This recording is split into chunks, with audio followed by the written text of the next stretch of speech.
Welcome back to another North Carolina Tar Heels football podcast here on TarHeelIllustrated.com. And if you're watching us on our fast-growing YouTube channel that is called Tar Heel Illustrated, I'm THI publisher Andrew Jones, and joining me is THI staffer and our Jack, our resident Jack. We should have a roster, and you'll be in the Jack group.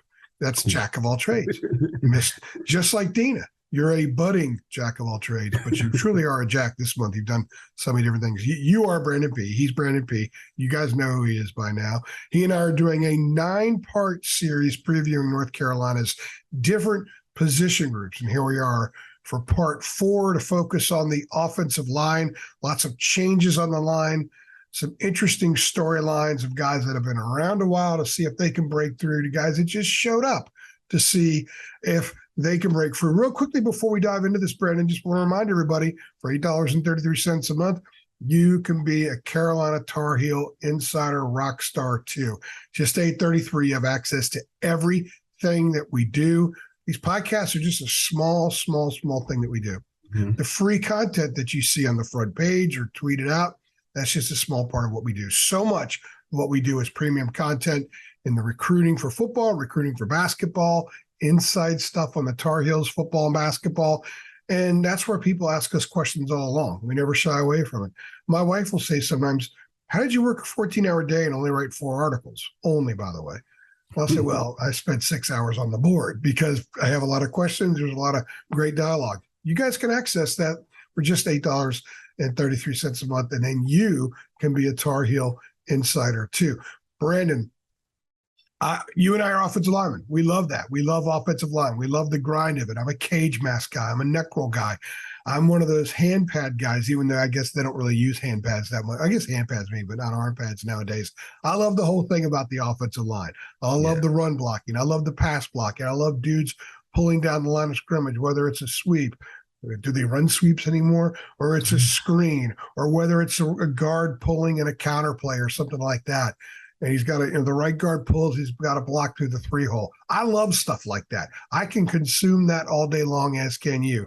So with that in mind, you've seen the offensive line in practice. You saw them in the spring. What are your thoughts about where this group is as we get closer to the Tar Heels kicking off their season August 27th at home against Florida A&M? Yeah, so North Carolina's offensive line has a lot of talented guys, but there are a lot of unproven guys also. Last year's offensive line showed us that individual talent doesn't always equate to successful line play. UNC gave up a lot of sacks last season for a variety of different reasons, not all related to the offensive line, but the offensive line was among the issues for a number of sacks given up. When the team gives up that many sacks, the offensive line can't go completely blameless. I think if guys like Ed Montilus, William Barnes, and Austin Richards can step up and be more consistent, and it can really bode well for UNC. All 3 of those guys are guys who at one point were in the starting lineup, but then at one point also lost their job. So if those guys can step up, and with them being older guys, I think they will be able to step up and provide some stability for UNC's offensive line. Yeah, I think it begins with Austin Richards, the left tackle. He has a new role now. I had a verbal typo on other podcasts where I said right to left. The new role that I meant to say was that he's the leader. He's like the guy. Now, William Barnes has been there, I believe, a year longer than Austin, but Austin's the guy that's played the most reps. He's the starter. He's the starter the last 2 years. Everywhere else you look along the line of scrimmage, it's going to be somebody new as a full-time starter in those spots. Montilus will start at left guard. I think they're pretty solid there with him. He's been inconsistent, and he only has 15 starts in his career. Corey Gaynor, 27, 29 starts, whatever it was at Miami, but he got injured last year, transferred. Then at the right side, we'll get to the right side in a minute, but they're going to have new full-time starters at both right guard and right tackle. But it begins with Awesome. And we had Awesome here recently in a post-practice interview, and he kind of came across me as more of a leader, more of a self-assured guy. His answers went from maybe 12 words to 18 words. And that's important when you're in our position, Brandon, when you do our job, because we see growth. We see small snippets of growth like that. And a lot of times stuff like that reflects confidence. And he needs to be confident, and he needs to be consistent. The range in his grades last year went from somewhere in the high 40s, mid 40s to mid 60s. He had one game, I think it was Virginia, where he graded out around 71 something. But he needs to be better, especially with the newness around the group there. Oh, yeah, for sure. Him and, like you said, a guy like Ed Montilus, who really started to come along. Now, the good thing is Mac Brown did tell us that Austin Richards and Ed Montilus have looked the best and the most consistent that they've looked since they've been at UNC. He said William Barnes still has some ways to go as far as consistency is concerned, but if those two can anchor down that left side of the line, that'll be a really good thing for UNC. And then on the right side, you want to talk about the right side yet? Oh yeah, let's go. Because I was going to go William Barnes. Let me comment on what you said about William Barnes, and then I'll throw it back to you. We try to gain nuggets when we talk to the kids, and we probe. And some guys in the media are really good at asking just a straight up question about who's playing where, and sometimes they give it to us, sometimes they don't. Like we were trying to get stuff out of Rara Dilworth about these unique packages they're going to put him in. He wouldn't budge. Cedric Gray wouldn't budge. But we did get something from Awesome the other day when he was talking about leadership and being vocal at the line of scrimmage, because I asked about the chemistry. On-field chemistry is incredibly important for the offensive line. Excuse me, because you have to be able to trust the guys around you, that they'll do their job. And then you have to have trustworthy communication in pre-snap, because there's a lot of calls being made depending on what the defense is doing. So I asked him about that, and he said, well, when Will is in there, he can be vocal. Now, when he said when Will is in there, I'm thinking, okay, well, he's not always in there. So maybe William Barnes hasn't firmly grabbed that right guard spot just yet. And it's kind of open-ended because he's had opportunities in the past, hasn't quite become the player a lot of people thought he would be. And that's why I think the right side is really open right now, even still. And we may not really know for sure who's going to anchor down those spots until we get into the season, because you got Barnes at right guard, you got Spencer Rolland at right tackle, and you got Zach Rice, the true freshman, kind of rotating back and forth. Every time we're in practice, I see Zach with the ones that either guard or tackle. But that was early on. As Spencer Rolland gets more and more used to dealing with the speed and quickness of ACC linemen, remember he played at Harvard previously, he'll get better. But I still think it's a giant question mark over that right side. And you could throw in Trevion Green, who's got a lot of praise in practice. We're not hearing Malik Gowan's name a lot. We're not hearing Eli Sutton a lot. We're not hearing Caden Baker's name a whole lot, even though they're telling us that they think they have 8 guys and maybe even 9 that can play. Yeah, for sure. And I think Spencer Rolland is a guy that, like you said, as he adjusts to the Power 5 level, he's going to get better and better because he has all the physical tools. He has the height, he has the length, he has the athleticism, he has everything that you would want in a Power 5 offensive tackle. He's just never dealt with guys like Des Evans and Kamen Rucker coming off the edge. So as he adjusts to that, I expect him to settle into that right tackle spot. I also think Zach Rice is going to find his way onto the field. I would say like the first time we saw UNC in the spring, they were wearing just helmets and shorts. And I thought to myself, Zach Rice was getting reps with the ones. And I was just thinking to myself, it's cool that he's getting reps with the ones, but they're just wearing shorts and helmets. And then they went through the spring, they put on the pads, and then we came back for the spring game, but then we came back in the summer and they were back in shorts and the helmet. And then Zach Rice was still with the one. So I was thinking like I think he's shown at least to the program that he can deal with the physicality of the college level right now. I think he just needs to keep getting reps throughout the summer. And I for sure think we're going to see him get on the field this season. Yeah, my understanding is he's still been inconsistent, but that's what to expect from an 18-year-old on the offensive line. It's the hardest position group to break through as a true freshman. There's no doubt about it, especially if you're an every down guy. I think the opportunity is there for him to be an every down guy, in part because there's nothing certain on that side of the line. Yeah. Travis Shaw, he doesn't need to play a ton. I've said this before, and I'll say it again.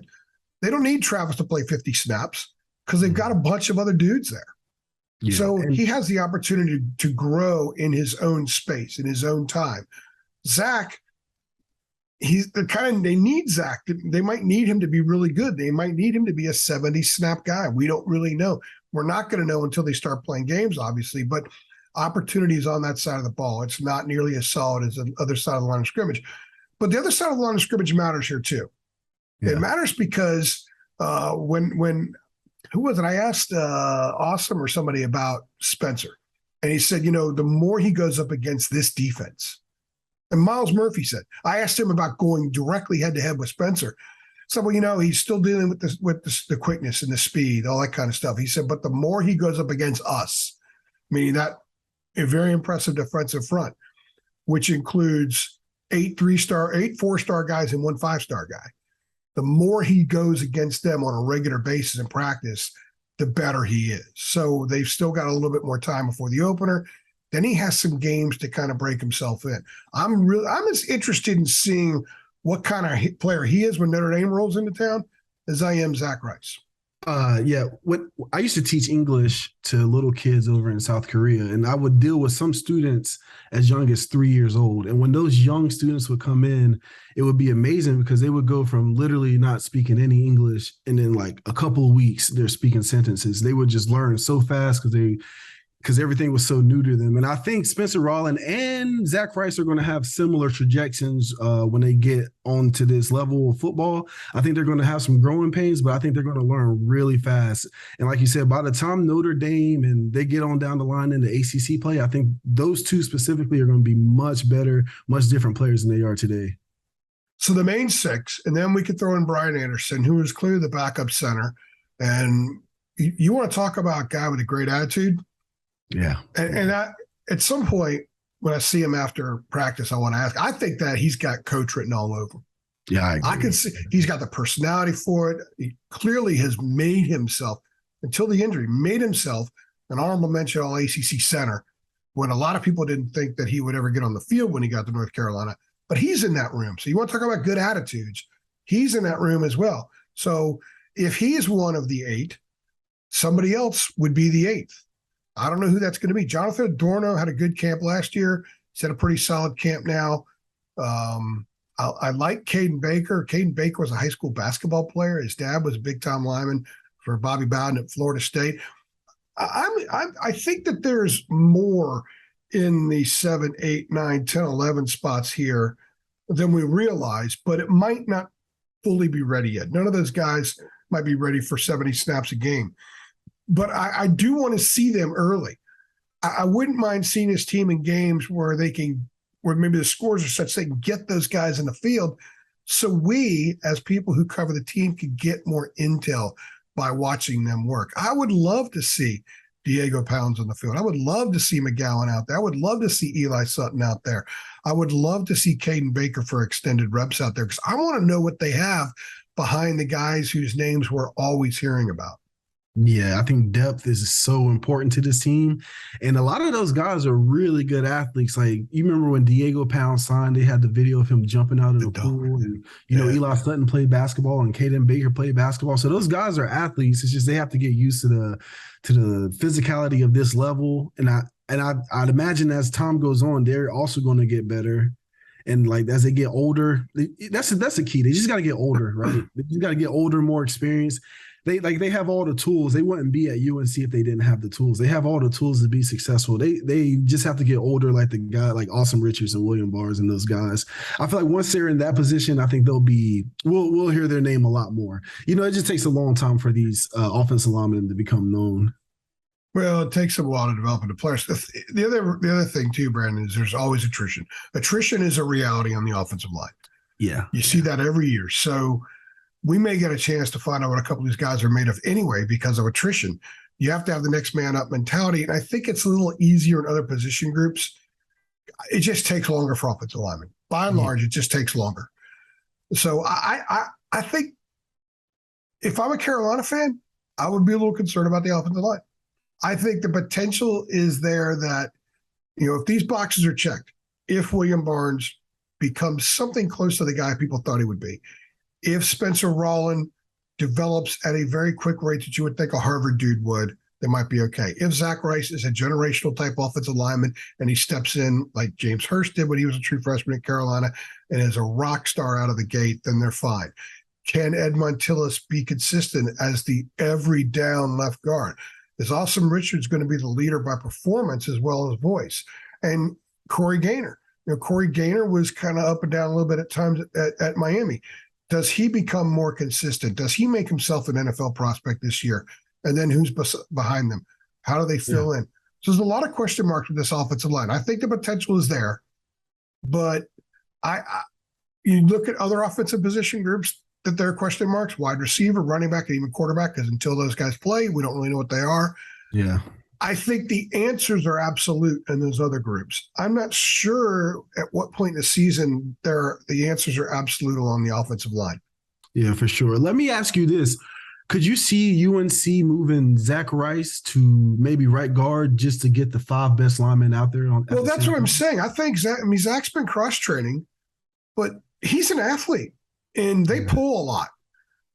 And I told you, and I've said on these pods before when we talked about Zach, first time I ever saw him was at a camp in Virginia in June 2020 during COVID.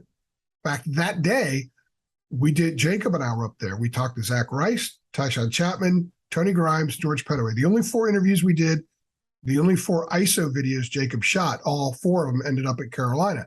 And the first thing that jumped out at me about Zach, there was a pulling drill that the offensive linemen were doing. I was like, well, that guy's an amazing athlete. He had great balance. His footwork was flawless as a rising junior in high school. His toes were perfect, and he turned up very nicely. And I thought, okay. And I was still in Dean. I said, this guy's a guard.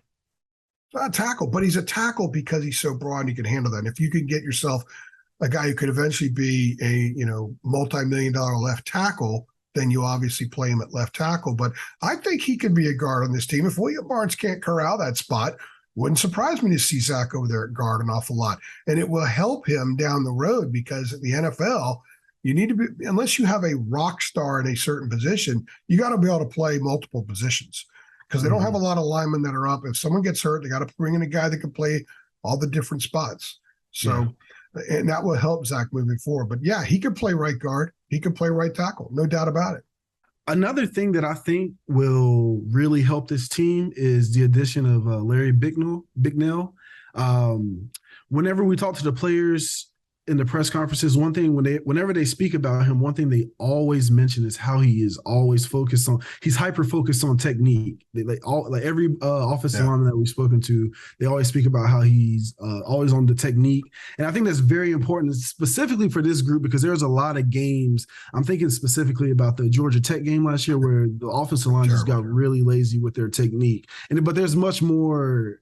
There's much more examples. If Bicknell can make perfect technique just like second nature with this group, I think they'll be just fine. And like we saw what he accomplished with Louisville last year, allowing the least amount of sacks in the ACC. So this group, I think this group is actually I'm not going to say that. I think this group is very good, but I'm interested to see what he can do with this, what he can do his magic working with this group.